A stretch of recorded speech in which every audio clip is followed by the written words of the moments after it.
के तरीके से बोलना। जितने लोग जिंदा हैं दोनों हाथ खड़ा करके बोलिए जय भीम। अभी भी कुछ लोग रह गए, ये दोनों आंखें बिल्कुल नहीं है, कैमरा जैसा काम करती हैं। बोलिए जय भीम, जय भीम, जय भीम। साथियों, सूरज जी, ये जो एकांकी आपने देखा, सूरज जी, ये महज नाटक नहीं था, ये गलत बात है। ये हमारे महापुरुषों ने वो जिंदगी जी है। आज से हजारों साल पहले जब इस देश में मनुगण व्यवस्था लागू थी, तब इस व्यवस्था को हमारे लोगों ने जिया। लेकिन डॉक्टर बाबा साहब भीमराव अंबेडकर साहब ने अपने संविधान के माध्यम से हमारे गले से मटकी हटाई और मटकी की जगह आपको टाई पहनने का अधिकार दे दिया।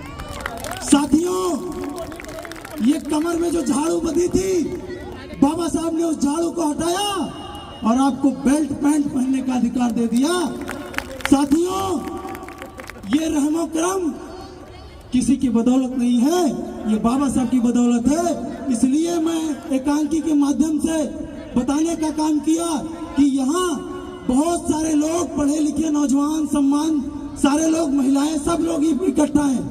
लेकिन इस व्यवस्था को आगे बढ़ाने के लिए एक युवा चाहिए, एक भविष्य चाहिए। जो बच्चे हैं उनको कौन आगे बढ़ाएगा, उनको कैसे इतिहास मालूम चलेगा?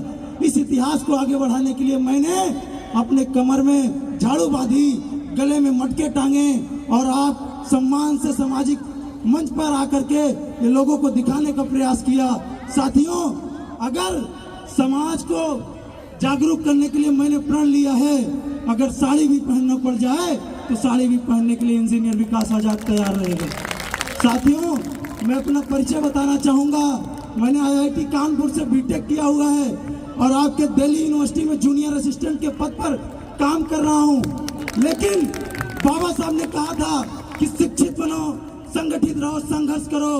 बाबा साहब की एक दवा मुझे मिली, शिक्षित बनो, और मेरे माँ बाप ने हमें शिक्षा दिलाया और उस शिक्षा के बल पर यहाँ पहुँचे और पहुँचने के बाद बाबा साहब की मूवमेंट को बढ़ाने में आगे लग गए। और यहाँ आने के बाद दिल्ली के दिल पर खड़े होकर के बोल रहा हूँ, यहाँ आने के बाद ऐसे ऐसे साथियों ने मिला, ऐसे ऐसे साथियों से मिले जो हमारे साथ सहयोग बढ़ाए और लोगों के द्वारा सम्मान से बाबा साहब का दूसरा सपना प्रयास कर रहा हूँ, संगठित करने का, और संगठन में आकर के लोगों को जागरूक भी करना शुरू किया है। साथियों, समय की पाबंदी है और समय के अभाव के कारण मैं अपनी बात को विराम करता हूँ। मैं आज 1 जनवरी 2025 के दिन दिल्ली के अंदर खड़े होकर के यह शपथ खाता हूं कि जिस कारवां को मेरे बाबा साहब डॉक्टर अंबेडकर ने कहा था कि इतने बड़े तंबू का मैं अकेला बंबू हूं,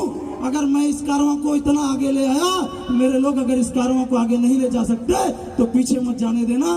मैं ये कसम खाता हूं कि अगर बाबा साहब आपके कारवां को आगे ले जाने में अगर विकास आजाद को साड़ी भी पहनना पड़ा, घुंघरू बांधना पड़ा तो बांध लेंगे, लेकिन समाज के मूवमेंट को आगे ले चलने में कोई कसर नहीं छोड़ेंगे। जय भीम, जय भारत, जय संविधान। और साथियों, आज उन महान सैनिकों को, 500 महान सैनिकों को श्रद्धांजलि समर्पित करता हूं और आने वाली अपनी आवाम को ये बताना चाहता हूं कि जिस तरीके से तुम्हारे महापुरुषों ने संघर्ष करके यहाँ तक तुम्हें पानी पीने का अधिकार दिलाया, मंच और माइक पर पहुंचने का अधिकार दिलाया, तो आप इस संघर्ष को आगे बढ़ाते रहना। जय भीम, जय भारत, जय संविधान।